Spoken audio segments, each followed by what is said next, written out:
Hey, how you doing? This is John, and welcome to John's Longbox. I'm here with Godful. Josh, right? Is your name? Yes, sir. How you doing today? Man, I'm good. It's been really cold in South Carolina. We've gotten some snow for a change, so it's been a chilly few days. And do you normally not get snow in the winter? No, very, very rarely. Very, very rarely. So we got the snow days, and the kids were all excited to be outside playing in it for a little while. It was a nice change. The snow did you get? Like an inch. It wasn't much. It was enough to play with, and that was about it. It's already mostly melted. I remember when I lived in Albuquerque, there would be like a light dusting, and people would just close the schools, freak out. People couldn't drive. Yeah, well, I mean, that's pretty much kind of how it is here. We're not prepared for the roads aren't ready for all the ice, and like it just kind of shuts down for a day or two, and that's fine. Yeah, we got a little bit of snow, a couple of inches, enough that everything just turned to a sheet of ice. So not a lot of snow, but a lot of ice, and it is unbearably cold here. Like Tuesday, it was like 5 degrees. Wednesday it was like I think even worse, like 3 degrees. Goodness gracious. And today I was like, oh, it's not that bad. It's only 21. Well, see, and we've been like 17, 18. We've had some mornings like that. And for us, that's like insane cold for us. But I mean, we're not used to cold. So it's cool. But global warming. It's funny. Polar vortex, but global warming. Polar vortex. I've always been into astronomy. I was into everything dirty. Dungeons & Dragons, comic books. Astronomy. I memorized all the planets, and like anytime there was pictures, I would like go to the library and get pictures of planets and stuff. I remember the 90s. They kept talking about they said in the year 2012. The solar output is changing. That the sun is always changing its energy output. It's not consistent. It's changing. And they said around 2012, we're going to see a lot of solar flares, a lot of solar prominences, and then the solar output is going to change. And they said, we got to start preparing for a grand solar minimum. And for like 2 years, that was the key term, grand solar minimum. And now you never hear of it anymore. And then a couple of years later, it was global warming. Well, at first it was global warming, then it was global cooling, and then climate change, because you could just say whatever you want. It's a wide blanket. Right. But I always ask this because I have a couple of guys at work that are like, we got to save the environment. And I'm like, well, the polar ice caps on Mars are melting. The global temperature on Jupiter and Pluto has been increasing. I said, so how do you suppose we fix all that? I said, or can we assume that the sun output is changing? Yeah. Well, you don't think humans have anything to do? I said, not as much as you think they do. I said, well, do humans affect Pluto? Do humans affect Jupiter? No. Okay, it's all changing. So can we assume that something is happening with the sun, but we can't tax that? We can't monetize that. So exactly. It's not political. And also, I don't know if you heard about this, but supposedly the magnetic field is rotating. It happens every once in a while. I've heard people talk about it. I don't know exactly how. I've heard about like this reversal type thing that they talk about. They say it's like every 12,000 years or something like that. And I'll take their word for it. But the geologists say they could see the crystals and like stones reverse. And they say it starts out slow and then all of a sudden it flips. Yep, I've read that too. I hope it doesn't happen. Well, the polar north is in Canada now. It's not. Yeah. You know what I mean? It's slowly. And they say that's a time of mass extinctions, storms, volcanic eruptions. So who knows? Red solar minimum and this. It's like it's out of our hands, guys. Like. Yep. It is. Buy comics while you can. Yeah, buy comics while you can. I'll change the subject in a second, but like there's like logic. This either global warming is man-made. Okay, so let's think about that. So climate change is man-made. Now think about it. We have two countries, China and India, with billion people apiece, and only 1% of them have cell phones. Okay, they are going through. They're having a middle class for the first time. Usually, it's super rich, and everybody else is poor. But now you get 1 million people who want to buy cell phones, who want to buy cars, that want to buy television sets. That's going to happen in the next 100 years or so. So, to build a cell phone creates as much CO2 gas as a rocket launch. And we're going to make billions of these things. You know what I mean? It's so do we tell them no? You can't. So if global warming or climate change or whatever you want to call it is man-made, then we have to prepare for it because it's going to happen. That's the way I look at it. If it's not man-made and it's natural, then we have to prepare for it. It's going to happen. So there's my two logical way that it's going to happen either way. Prepare for it. Figure out what's going to happen and prepare. Because we're not going to tell the rest of the world, oh, America, we have the standard that you can't have because of global warming, Right. Well, and the crazy thing was when you look back at the pandemic and we had everything went into lockdown within a month, the grass was greener, the skies were clear and blue. Like the earth was like healing itself so fast during the time when we were stuck at home. Like the earth can really, it's resilient. Like it really is. If you give it a little bit of time to breathe, earth comes back. People say we're going to save the earth. It's like, no, we're not. No, we're not going to save the earth. The earth is innumerable tons of stone and metal and everything like that. And the core of the earth is a radioactive steel molten ball that will kill you if you get within miles of it. It's fine. In space, we have global thermal nuclear bombs going off continually called stars. Like I throwing a plastic cup out the window doesn't change. What we need to do, Earth Day, it should be Human Day because that's what we're concerned about. For real. The Earth will be fine. There's a radioactive ball the size of Jupiter inside the Earth. It's more toxic than your straws could ever be. It's all hubris that we think we're going to save the Earth. We're going to change it. No, 10 minutes after we're all gone, and 10 minutes after people like this guy shows up, Earth will be fine. Earth will be fine. So I just find Earth Day so arrogant, so arrogant. We're gonna save the Earth. It's like, dude, a rock from space is gonna destroy us, or a volcanic eruption is gonna create the year without a winter. You know what I mean? It's like.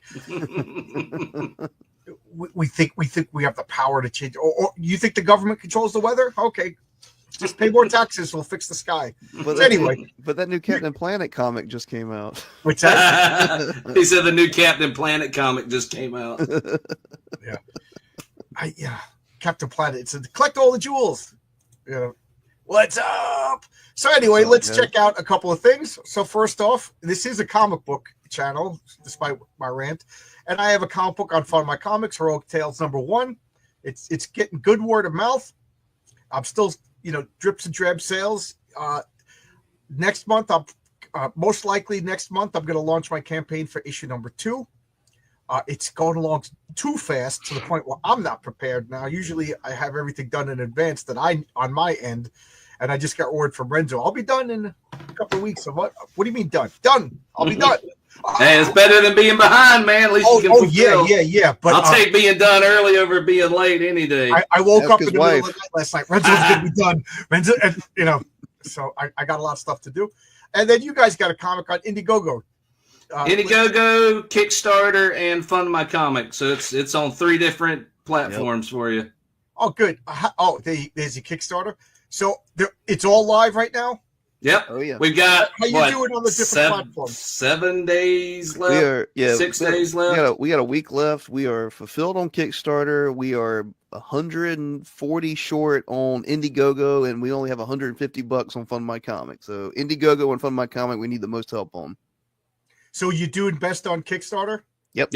And that's our first time using Kickstarter, so we've been happy with it. Indiegogo, we've been happy with every time we've used it.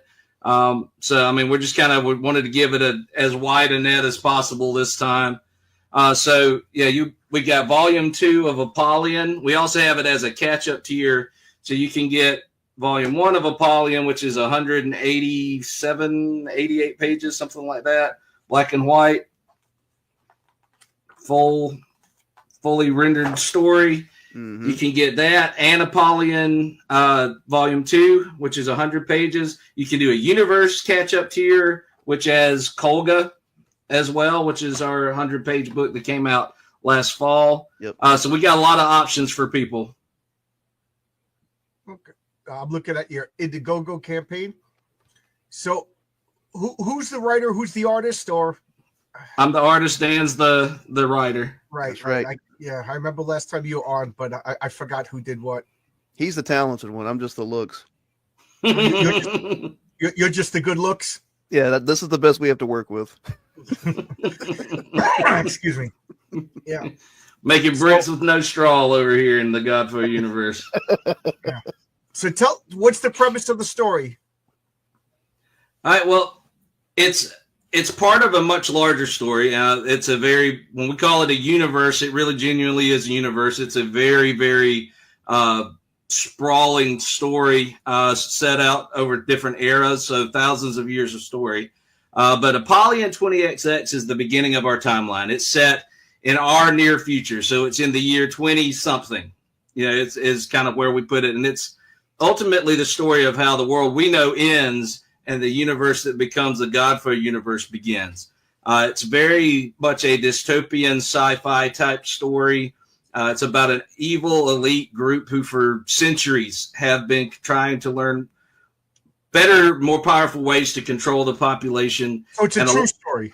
Yeah, pretty much. Exactly. Yeah. More than it should be, it is. And like many, many, many years ago, they had discovered this element that technically came from space, but it's called imperimetal, or that's what they call it now. And they've been experimenting with that material for centuries and using it to bond other humans with it. So the people who have been bonded with that metal in different ways are called augments, and it gives them different abilities. But ultimately what they're trying to do is find a person that they can combine with an AI machine that they're calling God, and be able through that augmented person and machine to completely control the minds of the population, because they've been putting trace amounts of this stuff in our food, in our water, in our medicine, all this for so long that it's in all of our bodies. And all they have to do, if they can figure out how to make this God machine work, is send out a signal, and everybody who has got that metal inside of them in some capacity, their will could be overwritten by the order. Oh, and so we've got this. We have a person named Zero. He is like the larger main character on the cover of Volume 1. Zero was kind of their best attempt at an augment that could work with that machine, and he broke out and escaped. And he has gathered together a team of young augments that he kind of breaks out of these facilities to. Ultimately, they're trying to stop this God machine from being finished, because if it does, then there's humanity has lost all freedom to these evil people. And it's more deep than that, but that's the kind of the elevator pitch for Apollyon. Dan, you got anything you want to add to that? Yeah, we've often described it as Chris Claremont's X-Men meets Akira. It is very character focused. Very much in their thoughts and heads and in their interactions, but it's super apocalyptic. It's going to be about 4 volumes long, and we might split the 4th one into a 5th volume if it's too long for people. So it's a beginning, middle, and end story. You can read in one sitting if you're brave enough, but it just keeps ramping up. We've got it all mapped out, all planned out. We're releasing it every year at December right now. So in 2 years, you'll have the whole series be done. And it's very bold. We call it the boldest comic of 2023, and like that's not just like a marketing thing. Like it is. It's not a superhero book. There's nothing wrong with superhero books, and it's not like a straight sci-fi book. It is something that has compelling characters and literal global stakes. And I don't know, just you can look at Josh's art and it speaks for itself. I don't think I'm the worst writer in the world, so we've got that going for us. I don't know, and we deliver on time. Our books are always done before. Here you go, John. I'm sorry. Okay. And Our books are always finished before the campaign ends, so you get them very quickly. Yeah, we deliver on time, and they're always, like the first volume is 180 something pages, almost 200 pages. Volume 2 is shorter; it's 100 pages. Mm-hmm. It's a more fast paced, and it's a little bit more of a it's very claustrophobic. It has a little bit of a horror element to it. If you're a fan of like John Carpenter's The Thing, the villain in Volume 2 is a shape shifting type character that can take on the appearance of the characters that we know. So there's a sense of, is that really the person I think it is or not throughout this volume? And it's very claustrophobic. And then going into Volume 3 and 4, the world's going to start expanding and it's going to become incredibly apocalyptic. It's very much going to be about the end of this world and then the beginning of a new one. Is this series going to end? Yeah. It's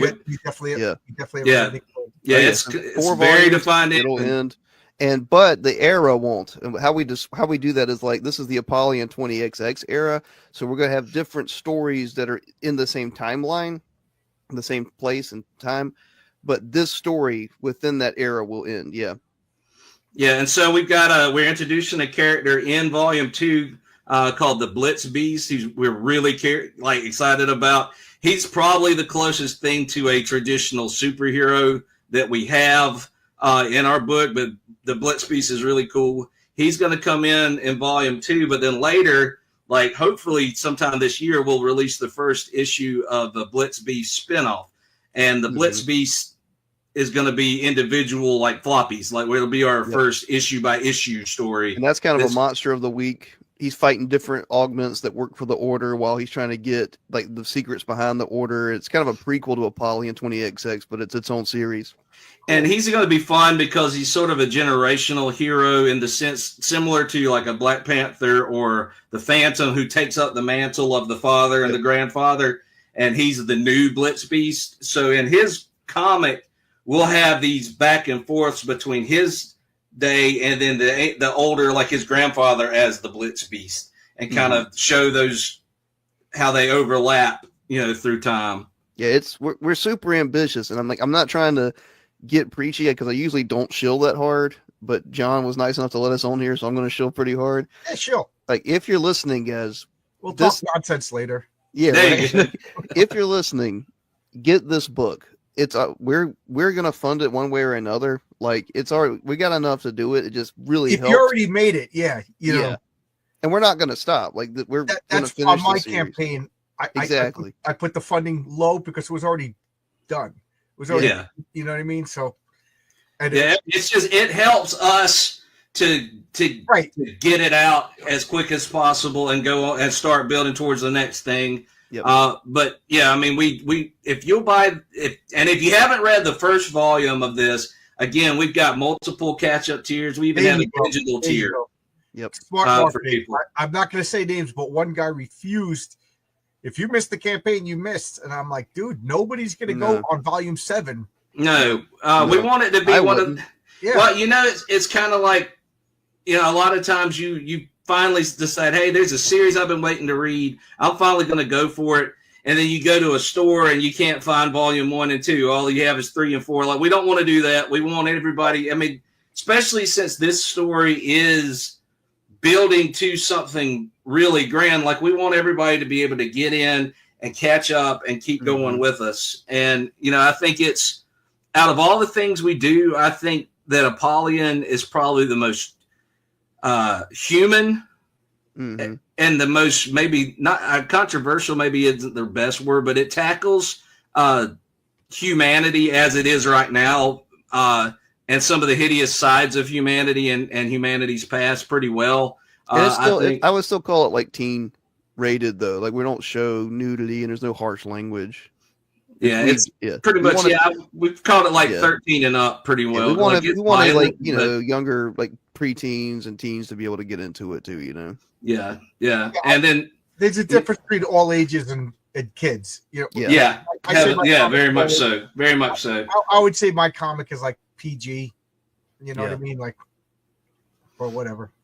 Yeah, we put this at about 13 and up, just because some of the themes are really dark. It's not nihilistic, but it's hopeful.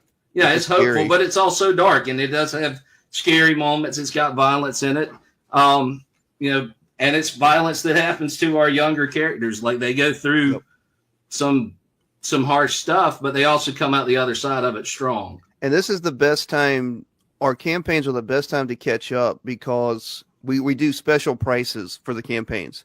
Like if you purchase a catch-up tier, you're going to get volume 1 at a discounted price, and you're going to get from our website or ever again. Right. Like we want people to be able to get in and do, and that's the whole thing. Like people do devalue their work, even sometimes whenever they put them in stores versus their indie campaign. It's like the store sells it for cheaper than the indie campaign does. That's ridiculous. Yeah. You're already losing a cut for your store sale. Yeah. So like with our universe catch up tour, tier. It's a catch up tour. No, with the universe catch up tier, you're getting the ash can, like the issue 0 ash can, which is a one-time print. Yeah, we're never printing those again, and we're almost out of them. We have enough to fulfill like this campaign, but I'd be surprised if we have any for the next one. So you get the ash can, you get volume 1, which is almost 200 pages, volume 2, which is another 100 pages. And if you do the full universe tier, you also get Kolga, which is 100 pages and full color. And that one's set in the second era of our world. That one's set 1,000 years later. Yeah, a good 1,000 years after Apollyon. So it's standalone, but it's connected, and those connections are going to get more and more clear as as Apollyon gets closer to the end. So you can jump in anywhere, get a solid story, but if you read all the eras, all the books, the whole universe, it does tie together in a meaningful way. So you're looking at over 300 pages for what, $50? Isn't that what we said? For the universe catch up tier, $50. I'm going to play you trailer, okay? Sweet. Right. I'll make that big. I'll hit that, and I'll do that.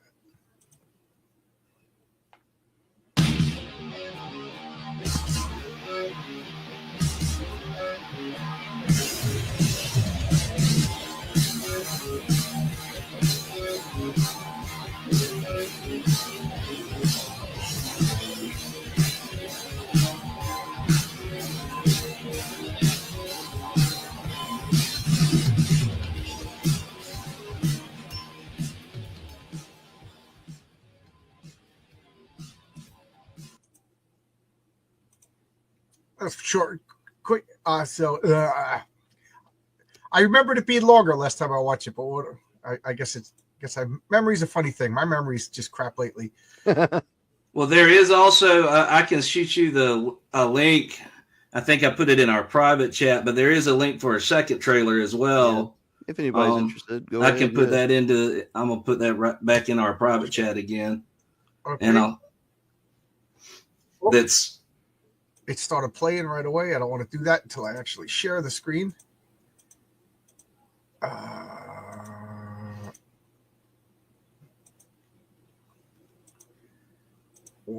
Okay. I'm. There we go. Yeah, sweet.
There you go. I want to ask you the name Apollyon. Is that a character, a situation, or just a cool title? The name comes from the name of the angel in Revelation who opens up the pit. Yep. That's why I'm big on names. Yeah, and I always like that idea. And there's also Pilgrim's Progress. The demon in that is Apollyon, and we just associate it with the end. With the revelation, with the apocalypse, and I just kind of had that title sitting around, Apollyon 20XX, and then we felt that it just encapsulated this universe. It's the beginning of the end. Well, and also, with the Pilgrim's Progress tie-in, the way that demon is portrayed as having this gigantic mouth in its chest that's always devouring, and it's the idea that that's how evil is. Like, at its heart, evil is always devouring, and it's always bottomless. And that idea of, what if the people that have this endless hunger for power and endless hunger for hedonism and everything else, what if they had no limits? Yeah, right. And that's kind of the idea is that they're trying to replace God with themselves, and it is very much inspired by the last 8 years. Everything. I know Apollyon is. I forget. I'm gonna get the cultures mixed up, but Apollyon and Abaddon are the same angel. Yeah. Mm-hmm. And I forget if Abaddon is the Greek name and Apollyon is I forget. I think it's vice versa. I think Apollyon is Greek and Abaddon is Hebrew. Mm-hmm. Yeah. See, okay. I knew John would get it. John reads. Yeah, like I said, I'm big into names, and this has nothing to do with what we're talking about. But today on the train, I thought up a character, like a superhero character, and I'm like, I wonder if people would actually get it. Like, this is a name I think I would have to explain. It's like a name everybody heard. Oh, I might as well tell you, if I told you I made up a character called the Mascot, what would his powers be? The Mascot? Yeah. Throwing up in a big suit. Getting overheated in a Mickey head. Like I think I would have to explain this one a little bit. But Mascot literally translates in French to a witch. Oh wow. That's nice. The etymology See, of there you go. Mascot. And it's the same root for like mask. If you read Anne Rice, they had the Talama Masca, the that's right. Animal mask. Like masquerade and masquerade. It's all that word. So the Mascot and I just have this like idea of like a familiar, and then a mascot, and then there's another, but there's like a progress of these witchy animals. But I was thinking the Mascot would be a sinister animal man. Like that. So if he shows up in Heroic Tales someday, he just like this. He's like Animal Man, but a bad guy. Like he could borrow animal powers and things like that. So like you could almost see him like morphing into like a Baphomet type of character. Yeah, that's cool. And that's something like masks are a big part of Kolga, which is like in our world, but set much later. Masks are an enormous part, and cool. And there again, that's a very witchy focused story. That is very much, they're very different from the type of witches that we've seen in other. Is the name Kolga, is that just a made up name, or is that something that is from history or means something? I think that is from Norse mythology to mean a type of wave, like a water wave. And we blended that with her because her father was a sailor. And I love that. John, I would love to have like a 4-hour talk with you on like ancient names and Arthurian legend and stuff, man. Yeah, dude, like none of that stuff happens in our stories without purpose, really. Like we do think a lot about names. And, even concepts like witches, because witches are a big part of Kolga, but it's a witch in a very different, it's not a medieval type of sense of what we think of witches. It's very much a witch informed by the world that we've created. And it means something really different for them compared to what we typically think of as a witch. So it's not just visually, but also in the sense of what is magic? How does magic work within this universe? Mm-hmm. It's very different, but it's really interesting. And so much, even if you want to look at a continuing like thread from Apollyon into Kolga, I think one of the biggest themes that we look at is weaponized intent.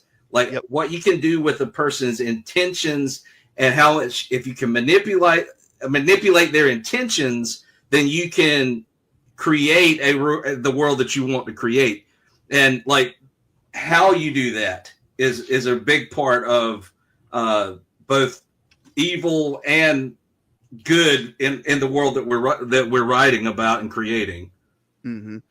And we like to take that classical approach to witches and evil, where evil has a cost.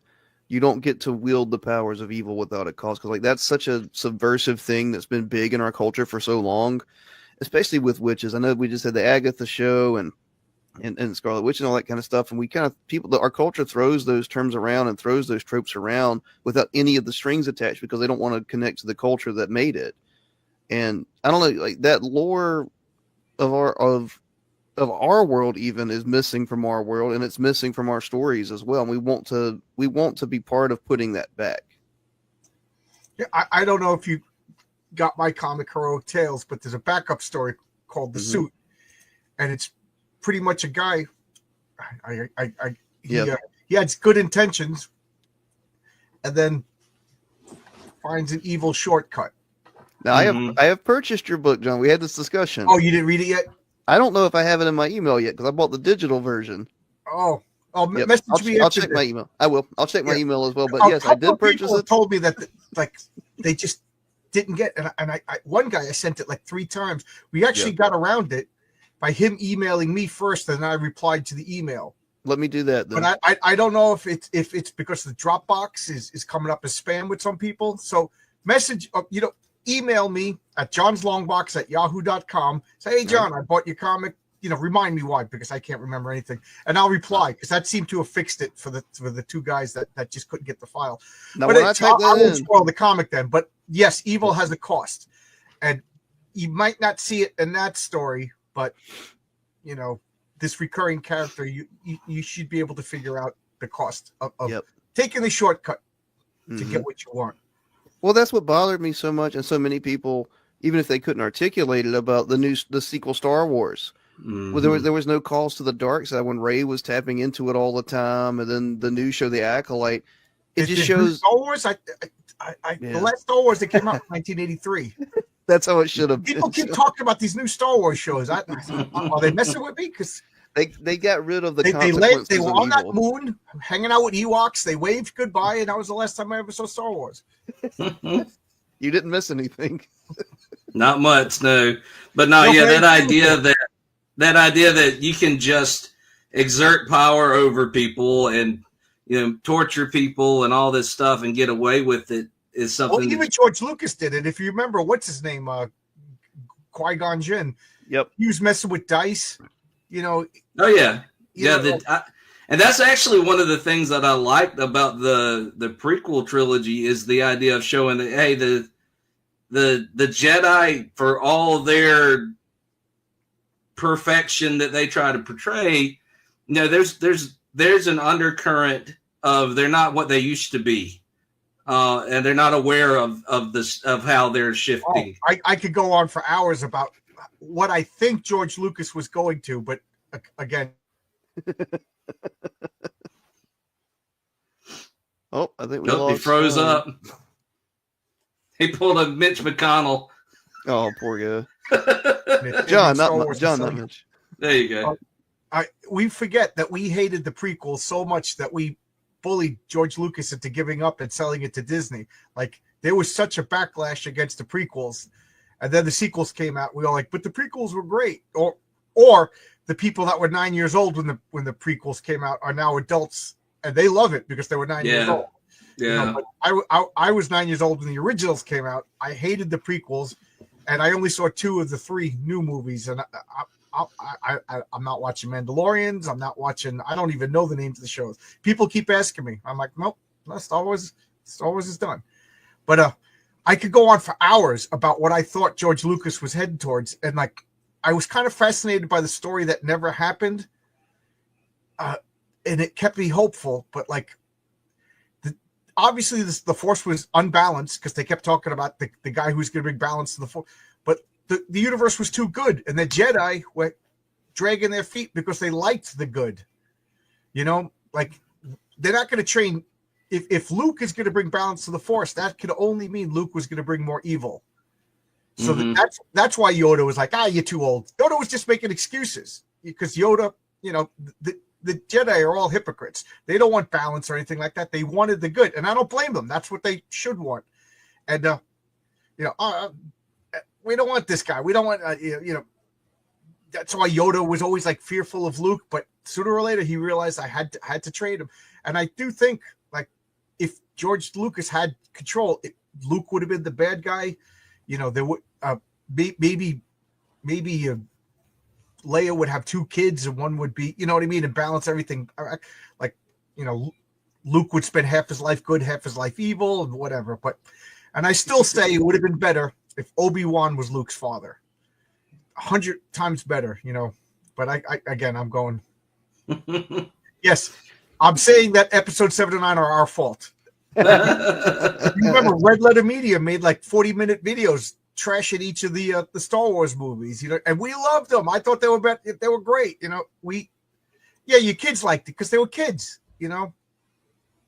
But I don't know. I can go. But anyway, we're not talking about Star Wars. I just want to say that we are to blame for what happened to Star Wars. You know, people. But we're all, you know, if you want to take that and expand on it, though, we're also to blame for all the garbage that we're being forced upon us now by the entertainment industry. All these, you know, all this mess that we're getting from these tired old franchises and from, you know, things like Marvel and DC, the nonsense that we're having to put up with now. You know, it's a lot of that is due to audience. Right. Stop watching it. Stop hate watching it. Stop watching videos about other people talking about it. Just ignore it. Don't feed it. Don't feed the troll. Don't feed the troll. You know, people ask me my opinion about modern Marvel. I'm like, I haven't bought a new Marvel comic in years. It's been a long time. Yeah, I don't That's know. good, Marcus. You never take blame for something you didn't do. Yeah. No reparations. That's a take it, Marcus. You gotta blame somebody. No, I haven't. I went to the comic store the other day. I was telling Josh this, and the only thing in it that interested me was Akira #1, big book. Was it a reprint or is it new Akira stories? No, there's no new Akira stuff. Yeah, that's yeah. And Taskmaster like 2017 or something. Hey, Katie, #1, and it was trash. Like the cover was great, and then I read it and it sucked. So I'm just curious. What was the Taskmaster just like a little bitch complaining?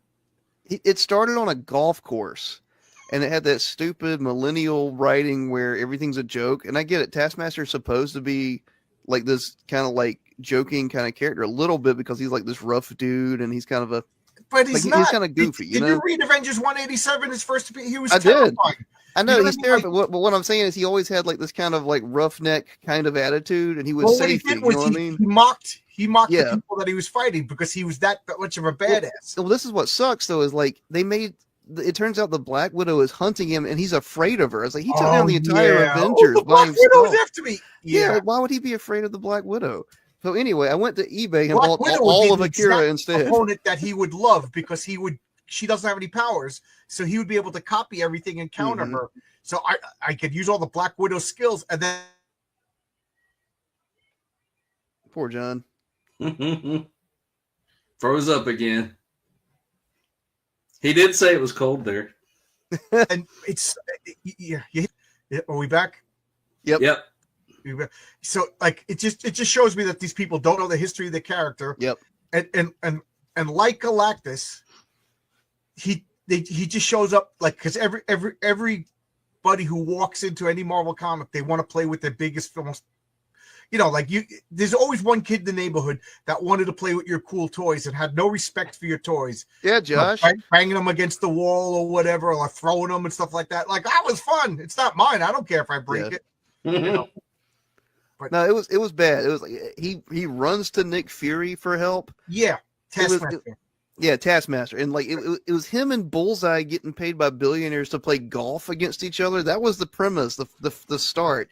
Black Widow's hunting him. I was like, why would he ever be afraid of Black Widow? I saw this guy take down the event. Like his first appearance, he team busts that entire team. Right. Like I said, I get it. He's always been supposed to be like kind of a roughneck that makes like sarcastic jokes and this kind of stuff, but he's never been a coward. And it was just really, he's never been like a B-list. Well, he taunts. Yeah. What he's doing, he's taunting. He's trying to get you mad. He's probing you for weakness. Yeah. Anything I can do, or anything you can do, I can do better. That was like his catchphrase for a while. Plus, he wasn't really, he wasn't if you remember, he trained henchmen for like 20 years in the comics. You know, somewhere along the way, he became like a mercenary, but that was never his thing. Like, if you wanted to be like number 21 and 24, to a villain, you went to the Taskmaster Academy and he trained. Yeah, people don't even know the premise of the villains. But well, there's a reason I stopped. Oh yeah, and like I said, like I went to eBay and bought all of Akira for like $90 or something like that, like all 6 books. And it's like, why would I spend my money on a comic book store when I can do this? Well, Christopher, there was a USA Praetor 7 always has a good comment. He says there was a U.S. Agent series that came out around the same time as that Taskmaster that was interesting. Weird though, nice. But Christopher Priest is a good writer. Yeah, Priest is a very good writer. His original name, his dead name was Jim Owlsley. So if you ever see any old Jim Owlsley, it's the same guy. I think he literally became a priest and changed his name to Christopher Priest. Oh man, that's awesome. Yeah, he's a black guy, and he was offered Black Lightning. He was offered Black Panther, and he was offered Luke Cage, and he was just like, why can't I write the Fantastic Four? Why can't I write Spider-Man? He was one of the first people to like, I'm not going to be pigeonholed. Yeah. So he actually took Vampirella, who I consider like a Z-list character. You know, everybody likes it. Everybody's got a picture of Vampirella, but nobody reads the comic. Double D list, you say? Yeah, double D. Real clever. And I actually bought. I could care less about Vampirella. To me, she's like a pinup character. You know what I mean? It's like like a Betty Page as a comic book character. I don't want to read a Betty Page comic, but I'll look at Betty Page artwork. But Vampirella, I actually bought a couple of issues because he made this stupid vampire from planet Dracula, and he actually made like a couple of interesting stories about. He's a great writer. Yeah. So yeah, I would be shocked if Christopher Priest didn't do a good USA Agent story. You know, and U.S. Agent, if you write him correctly, that's a very interesting character. He was great in the show, even though they tried to kill him. He's the best thing about that show. Yeah, they tried to crucify him in that show, and he was the best part of it. That's why I'm excited for Thank you. Logic. Intricate, complex stories. Nothing is simple and easy. You have to think about that. Good. Yep. And if Logic is saying that, he's got good comments. People Thanks, talking Logic. to each other. I like that. Tell other people to go buy it, Logic. I've always liked Priest, although he is Christopher Priest is very wordy, so keep that in mind. He's very wordy, but he's very thoughtful, and he is different. You're gonna get something different. Yep. You're gonna get quality from him. Well, Claremont was wordy, but people don't admit it. I'm not doing that. Yeah, that's true. Claremont was very wordy. You look at his X-Men stories, and they were walls of text, but they were well-written text. Yeah. Claremont is. I used to joke that he was paid by the word. Well, yeah, like guys like Lovecraft were back in the day, like Lovecraft was. Like, that's why a lot of those old novels, like I think who wrote Moby Dick? Melville was paid by the word. Do you think Priest would make a good? I think Christopher Priest would make a good anything, but he doesn't want to be typecast or pigeonholed or whatever the word as the black comic book writer. You know, I don't blame him. He did a great run on Black Panther, but that was before the identity politics days. Like a lot of stuff that I think he created the Dora Milaje. You know, a lot of the stuff that's now like inseparable from the Black Panther, Christopher Priest created. But he moved on again. He Vampirella. You know what I mean? Like, who cares? It's a big departure. Well, my thing. He was the best Black Panther run, if you ask me. My thing with all of this, and like with what we're trying to do with Godfrey Universe, is it's so hard for me to stay engaged with most of the Marvel stuff and most of the DC stuff because it's been retconned and retconned and retconned, and it's had so many iterations, and there's there's like how many different versions of Batman are on the shelf right now, and how many of them are good? Yeah, but like with our approach to this, we're telling very big, very interconnected stories. That have emotional punch, that have very real stakes. You're not going to ever, if someone dies in our book, they're dead. Just to ask you, if somebody dies in your book, they come back to the next issue because they read another copy from the multiverse? Yeah. If there is no multiverse, if they die, they're dead. I know, we flip that. We flip that on its head with Kolga, who dies at the beginning and comes back basically with a healing factor, and she hates it because she's lived her whole life and she's ready to die. Yeah, she wanted to die and can't. And like she's the only person who can't. What if Wolverine, every time he got died and came back, he came back as like a little kid? And now he's like 9 years old. Jean Grey would be in a lot of trouble. Right. The wisdom, and he's like, what am I going to do? Like he can't go buy a cigarette or anything like that. It's like Goku. But no, yeah, we really like to write this stuff that feels like the story matters and is not just a excuse for an action sequence or a gimmick to put 5 different characters from different things together. And like everything that happens like in these volumes, everything moves the story forward or informs the character in a way that matters. And it's a story that has an end in mind, and we already know how these things connect to things happening 1,000 years later. Mm-hmm. And really, Volume 2 is coming out right now.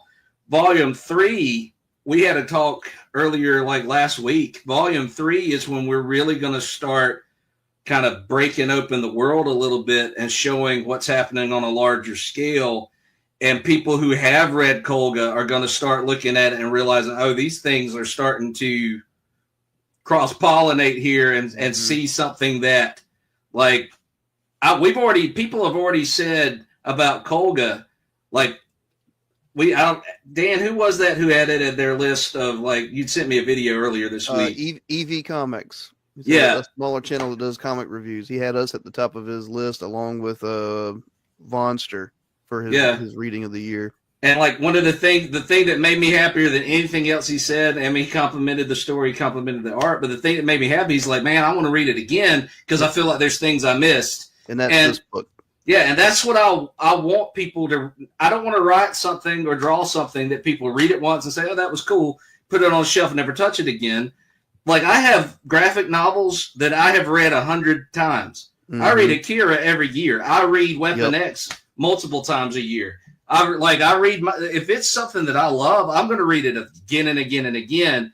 And I want people, when they see Godfrey on the Godfrey universe on a book, I want them to know that they're buying something that they're going to want to revisit every time a new volume comes out and see it all fit together.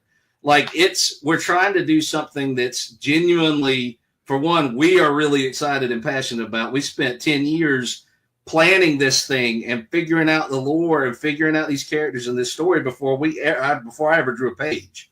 Mm-hmm. And now that it's coming out, we're able to get it out on consistently because it's already planned and it's already written, and it's just a matter of creating the actual physical product now. So it's going to be coming out every year. And then ultimately we can come back to these eras and expand and show a new side of it, take one of these characters and show their background. It's, it's really exciting. Oh yeah. And you're right, Luniverse. I mean, everything does feel like a product. Like art doesn't have to, but it should be okay if it hurts you. I think it was Bukowski said that like art is you look at the page and like bleed, like that's it. Yeah. Like that's the thing, man. Just if it's not, we're making this, whether it gets funded or not, whether it makes money or not, we're making it. We love it. We want it to exist. And that's all that matters. Yeah, I guarantee you will not look at the book and have no reaction. Mm-hmm. You may hate it. It may anger you. It may frustrate you. But, hopefully you're going to look at it and be intrigued by it, be challenged by it, and love it. But I don't think anybody's going to look at it and not be moved by it at all. We put too much of our blood in it. Oh yeah. Well, one thing I do like again, Marcus is going to laugh at me, but I like the use of your names. You know, everything kind of works. Like you did the research. You used Apollyon correctly. Like I've seen it like in a video game, and I'm like, that's not Apollyon. What do you? You know, I think all of us who like you grew up reading superhero comics. I mean, I'm looking at your X-Men stuff and Spider-Man on the wall. Like I think all of us that read superhero comics more than just like the casual tourist. I think like it changed us in some way. Like this Jack Kirby was incorporating mythology with the Eternals, and before that, the New Gods. He was incorporating the biblical, and I think it just like we absorbed it without realizing it, or maybe realizing it. So it's like anytime like somebody like my wife is gone back to church and she's taking a Bible study class and she'll talk about biblical stories, and I'm like, that would make a good superhero origin, or like that would make, you know what I mean? Like, so I mean, the Western canon is one of those things that like people don't even know about anymore, but like these are archetypes, right? And you know, they're powerful images. You're not going to find more powerful imagery than what you find in Scripture. I mean, there's things that were written 2,000 years ago that we're still incredibly intrigued by and trying to figure out the different, like, and you know, if you can tap into even a little bit of that without making it cheap, without it just being a gimmick, if you can genuinely tap into the surreal or the archetypes that Scripture gives us, these characters, if you can create a character as flawed and inspiring as King David, you know, with all of his, you know, bloody hands, and you know the lust, and he has so much control, and then at the same time so little control. He can face a giant, but he can't even face his own lust. And those are the types of things that make a character maybe not likable but compelling. My favorite biblical character is still Solomon. Nice. And I think he's the most misunderstood biblical character, you know, and again, like a tactical genius, but then like Merlin, another famous wizard. Yep. Women did him in, you know, he can't take control. Jesus. You know, mine's Jesus. Good choice, Universe. Scary. She's like, only one died for me. But there are some good, and there's characters in the Bible that like I just get so mad at. I'm like, you stupid idiot, you know.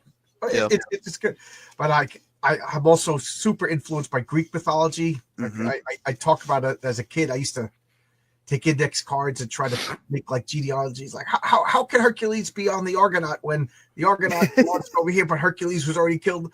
You know, I was like, Homer got it wrong. You know, it's this Homer erotic.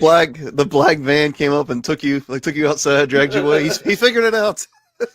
Well, but you know, you bring that up. It's interesting that there is a huge resurgence, and it started a few years back, but like it's really on track now of the mythology and the Greek mythology in particular.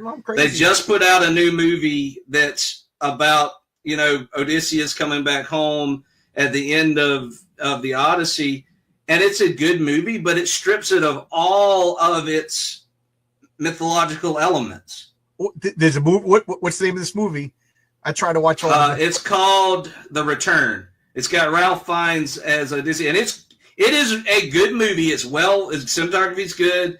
He's a great actor. It's a good movie, but it strips away all of the actual mythological elements. No centaurs or sirens and stuff like that. Yeah, none of that. That's the fun. No gods. Yeah, that's none the of fun it. part. Yeah, and you know, Christopher Nolan's about to do his version of the Odyssey. Hold on, did you guys see it was like a Hollywood account? It was like a guy that did he's like a Hollywood account that like promotes movies and stuff. When that came out, he didn't know what the Odyssey was. Right. Oh yes. Gosh. He had to Google it. It's like, look, He's man, like, all I see is this game about a little green guy. Yeah, Abe's he Odyssey. actually said, "What are the odds that the Odyssey is named after the main character Odysseus?" Yep. It's like, dude, this is a freaking 3,000-year-old story. Yeah. It's one of the tentpoles of Western civilization. But see, that's the thing is like we have we got more books than ever, but a less literate society than we've ever had. I just saw somebody, man, some college professor.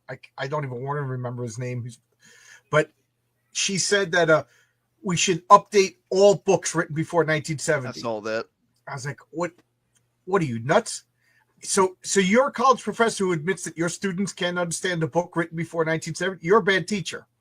Yeah, exactly. hang your head in shame and make me French fries. Nothing wrong with people who make me French For fries. $17 an hour. The president did it.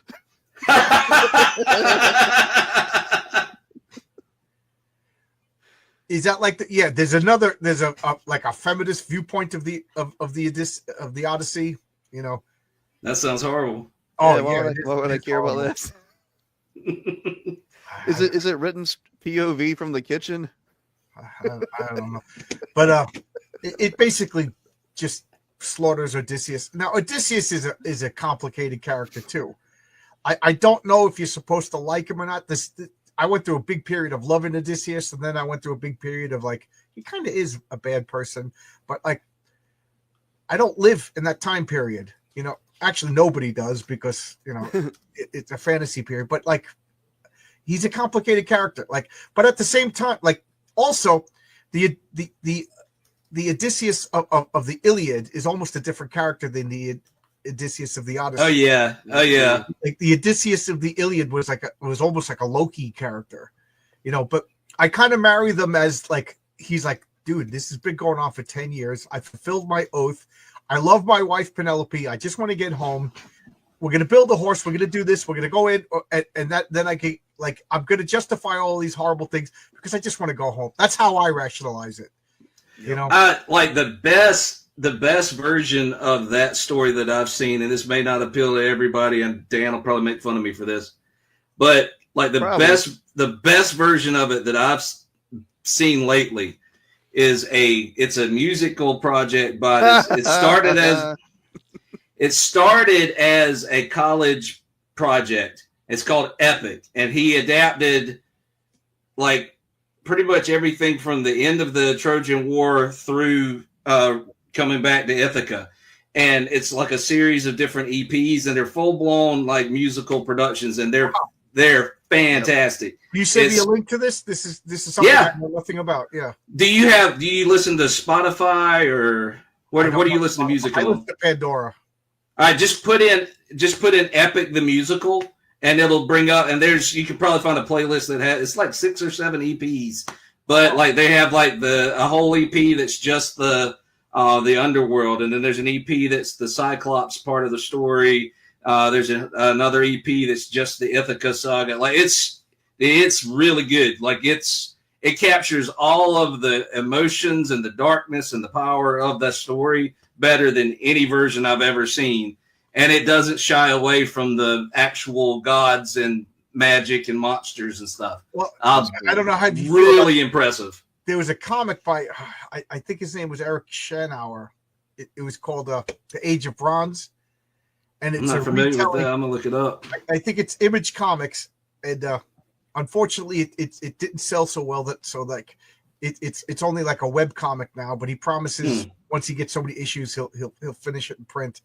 But it's called Age of Bronze. And it's a telling of the Trojan War as a purely historical. So no. Oh, cool. Yeah, I see it. I'm looking at it. Gods, but there's no monsters. There's no gods in it.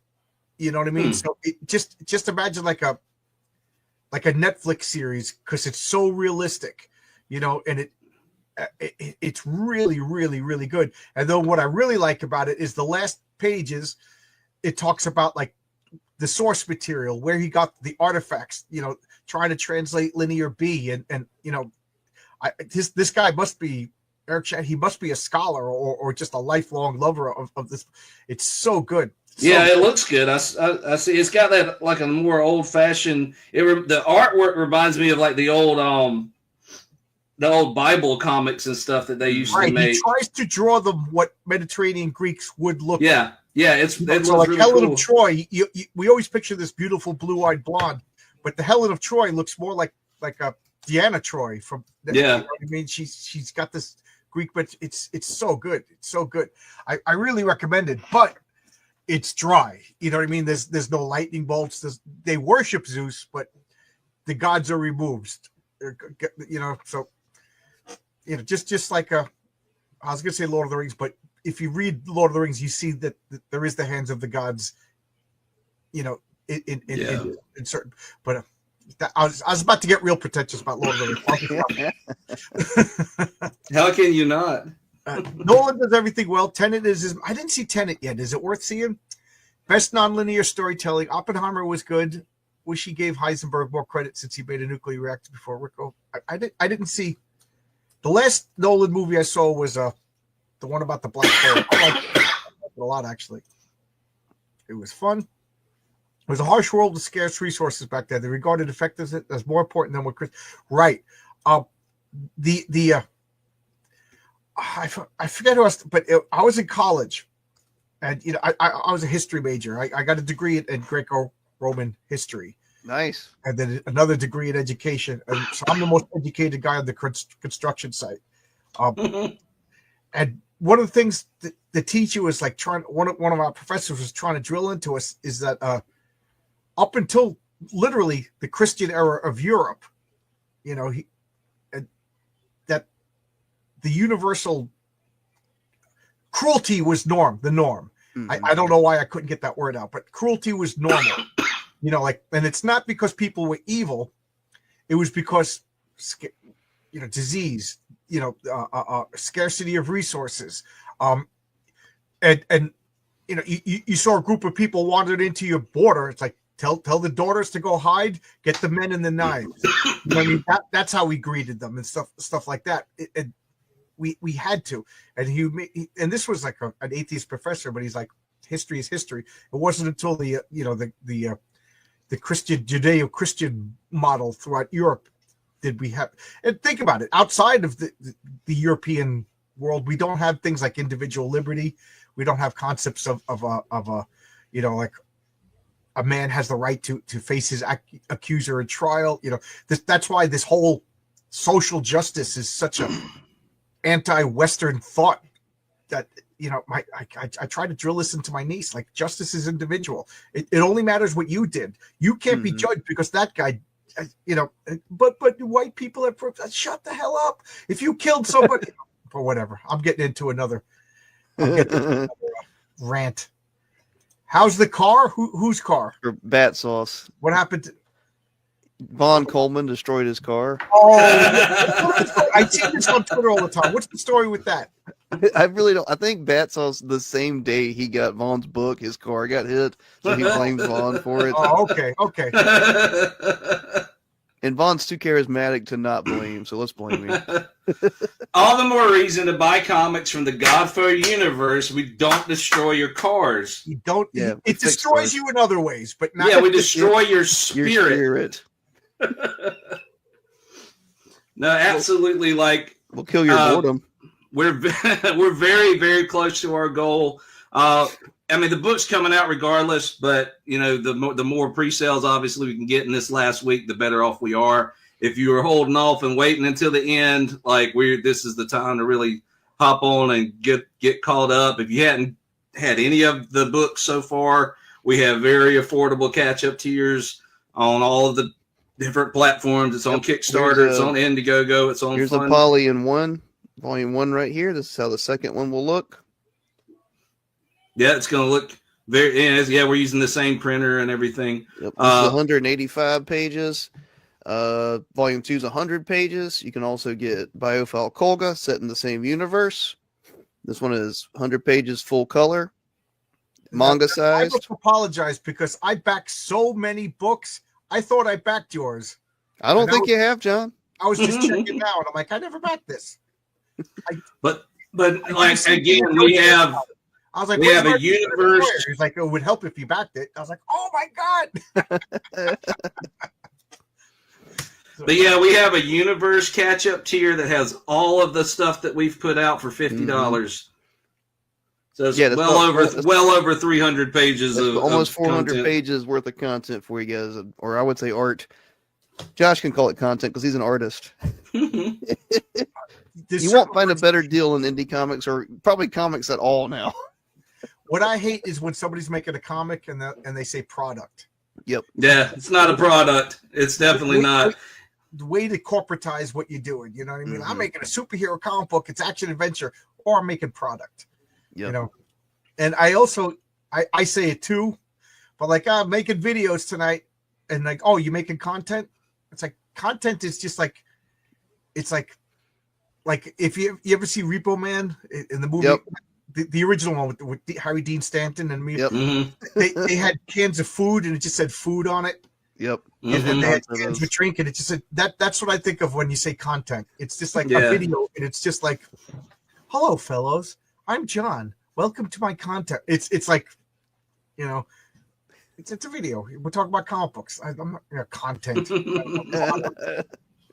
Hey, we also talked about Greek mythology and some incredible works of literature. I want to address Logic Finest. He's like my harshest critic. I'm not asking people if it's good enough. I literally stopped watching movies. Like if I got time to watch TV, I read my stacks and stacks of comics. So it's like it wasn't even a conscious choice. I just have these looming stacks of comics and I want to read them before they fall down and get bent. And it's funny because my wife has to be like, let's watch a movie tonight. And I'm like, oh yeah, movies, you know. Those exist. Moving pictures. Yeah. The Flickr show, you say. Yeah, last week my wife and I rewatched Role Models. Yeah. Yeah. That was like the last great comedy. You know, I can't. Was there a funny movie made after Role Models? Like comedy really got gutted by political correctness and yes, it has. There's stuff that I'll laugh at every once in a while, but I'm typically mostly just me. I'm probably going if I'm gonna watch something to laugh. I'm either gonna watch like Monty Python or I'm gonna pull out Blazing Saddles or Spaceballs again. Dumb and Dumber. I played a History of the World. Oh yeah, for my nieces and nephews who've never seen it. At my sister's house for Easter, and we're all like laying on the ground like slobs, you know. Through the World's come on. I'm like, oh, you got to watch this. They were horrified. I can imagine. They were like the whole, and they were like nervous laughing. And I'm like, this is funny. This is funny. You know. You need. I got the Dunce Whisperer. I got the Dunce. I think it's right. I think it's right here. Proof that I got the. Nope, that's not the Dunce Whisperer. Where did I put it? He pulls up a middle finger. I was waiting for it. I got it right here. Pulls out like the Joker pulling the long barrel gun out his pants. There you go. I got the Dunce Whisperer. Nice. That's what I mean. Like if you're on my channel, I pretty much back your stuff. Wonderful. I'm looking forward to it. And that's why I thought I backed your. That's why I thought I backed your book. I think a lot of people have thought they backed it. It just happened. I get people that say that to me too. Oh man, I forgot to back your book. I was waiting for like payday, and then yeah. Well, here's your reminder. We have 1 week left to buy the Godfo Universe Volume 2, Apollyon 20XX. Yep. John had said to me, "It's all a good fun. It's all a good fun, Logic." Yeah. Like how funny would it be if Logic is like a sentient AI here to troll you? Like this came. This is another thing I backed because I had a guy on my channel this week. Watch, I open it up live and it's a dildo or something. John's gonna accidentally do the Rollman salute. Ninja Punk's F off. All right. My Jeff, I had him on last week.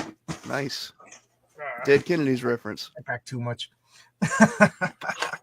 So anything that I wasted your time talking about that you didn't get a chance to talk about? I have RJ on my channel like every other Wednesday, and then he never says anything because I don't shut up. Josh, you want to give the pitch while I show off the books? Yeah, just one last time for those that are kind of showing up late. Godfo Universe spans thousands of years. It's a very large story, but its beginning, the beginning of its timeline is Apollyon 20XX. Sort of a dark dystopian sci-fi story. We kind of compare it to Akira by way of Claremont's X-Men.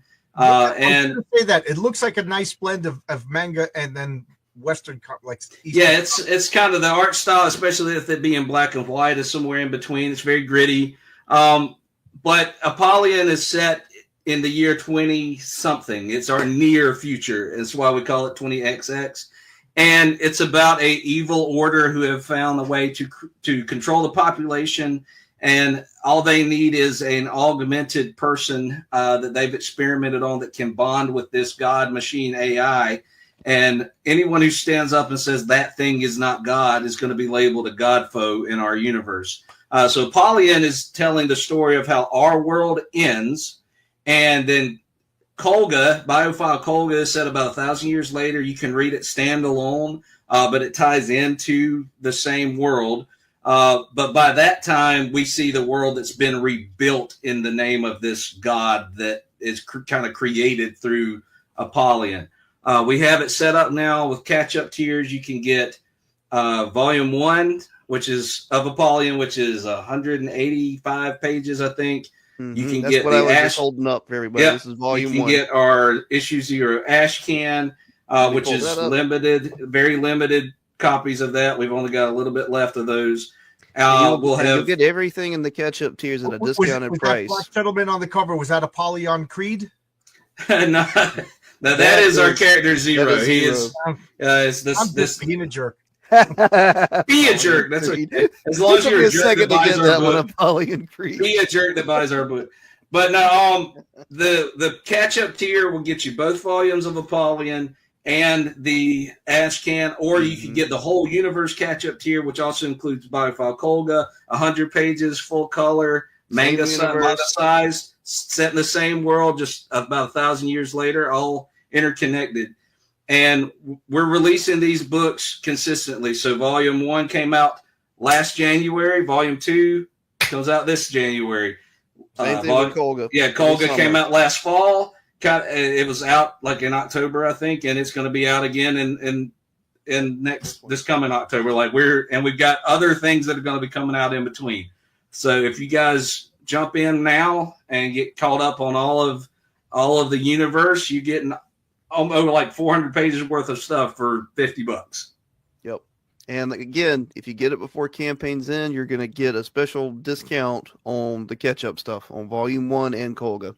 Once it's over, when it goes to our website, it'll be full price. Yeah, so this is the best opportunity to catch up on what we've got and what we've created. There's so much more coming. We've got decades worth of material that we're going to keep rolling out. We have 2 short films on our website and on YouTube that you guys can check out that are in the Apollyon 20XX universe. We're making another 1 or maybe 2 even this year of those. We've got a full novel that's going to be at the end of our universe that's done, and we just got to decide when we want to release it. We also have, if you are on the campaign page, you scroll down, you'll get if you purchase the catch-up tiers, you'll get some cool digital stuff that are like short stories and photography and poetry that's all in world. It kind of expands the world a little bit. So that's about another 100 pages or so of great digital cool stuff that you're going to get. With the catch-up tiers. And then we're also working on a video game. We're about 75% done for Biophile Kolga. That's a prequel game that hopefully will be out either end of this year or early next year. That is a prequel to Biophile Kolga. So we're working on a lot of stuff. We just need to build the platform, get it out in front of people, and if you back us, we will get that book to you within probably. Yeah, we got everything. Our quickest turnaround time has been 2 weeks. Yep. Are you fulfilling everything yourself? Of course. Yeah. That's the best way to do it, I think. Yeah, I wanted to use a service, but I didn't do good enough to. We haven't either. Yeah. But no, I want to stress, people, we go to cons, people see this, they buy it. You see it in person, they buy it. I know there's a kind of a degree of separation through a screen, and you can only say so much, only show so much. But We've got great reviews for people we don't know. You can search it on YouTube. We've even shared some of those for both of these titles, Apollyon and Kolga. You're not going to be disappointed, guys. Trust me. And you're not going to find anything like this anywhere. It's very much in its own lane. It's not, like you said, it's not superheroes. It's not subversive in the way that so many things are. It's a very focused, very high stakes, emotional story that does require multiple readings, I think, to fully, like, I think every time you read it, you'll come back and see something that you didn't see the first time, or pick up on something that you didn't pick up on.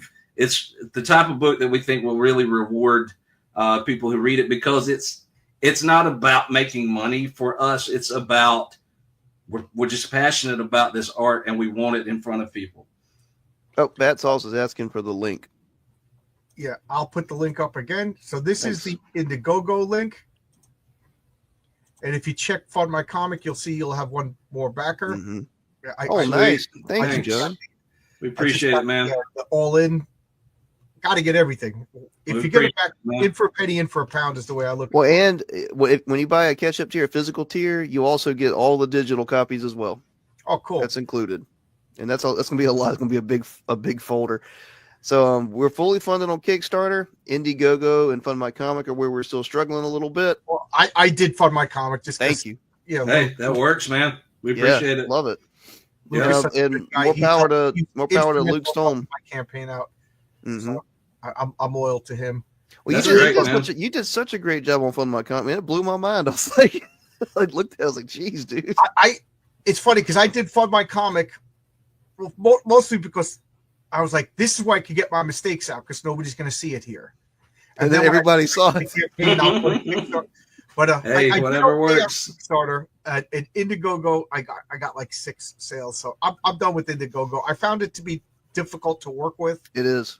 Out of the 3 of them, so I'm big. But I hope Luke doesn't get mad. But I will do a Kickstarter and to Fund My Comic for issue 2. Yeah, because when you're at our levels, $1,000 you can't just not.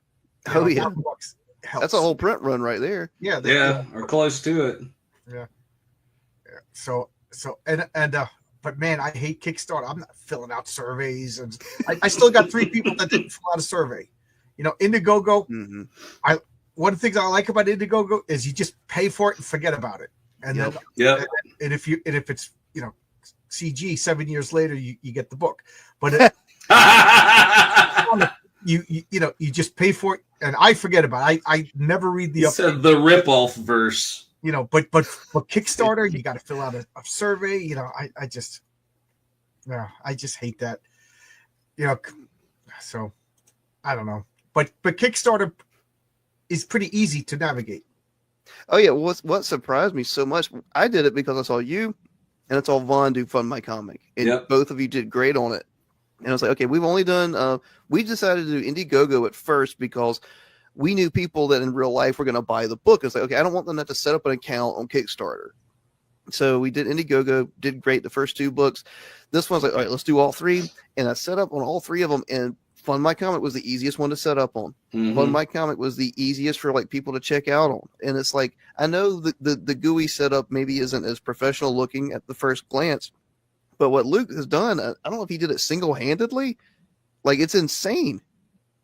And it's great. And he pays you out quicker. I don't know what the ins and outs, but one of the things I don't want to use Indiegogo, I forgot about this, is it automatically adds a tip.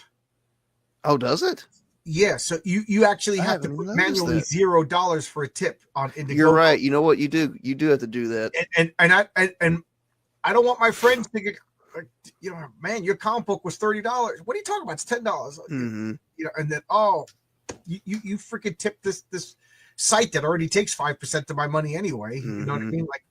Like the fact they just added on and you have to go manually get. I don't want to deal with Indiegogo because of that. That and it's difficult as the back end to retrieve the information. I just don't like it. So I'm done with that. Yep. Kickstarter, I hate that you got 60 days before you pay. Mm-hmm. You know what I mean? As a backer, I'm backing now because I got the money now. Take my money now. I don't know what's going to go on at 60 days. 60 days, I might back a Vaughn Coleman book and crash my car. You know what I mean?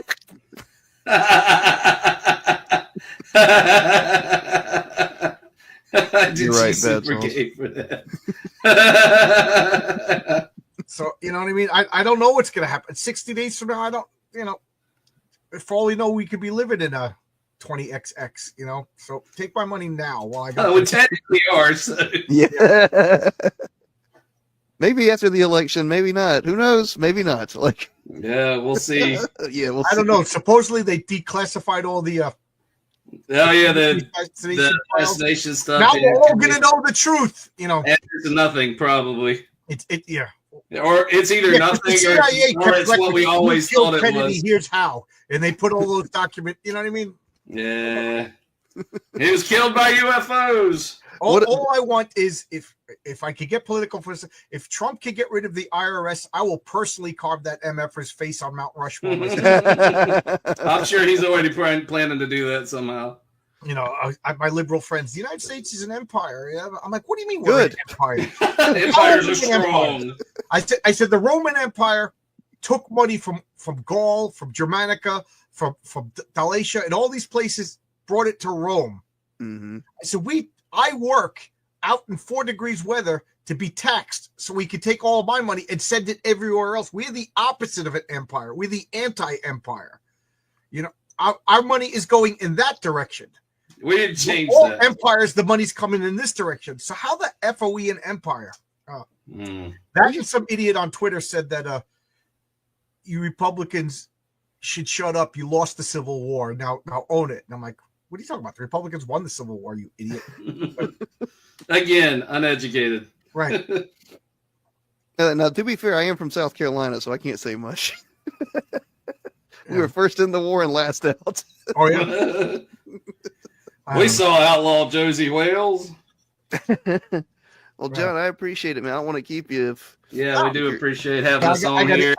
I eat my dinner, then I go to bed. This winter. I'm about to do the same. That's great.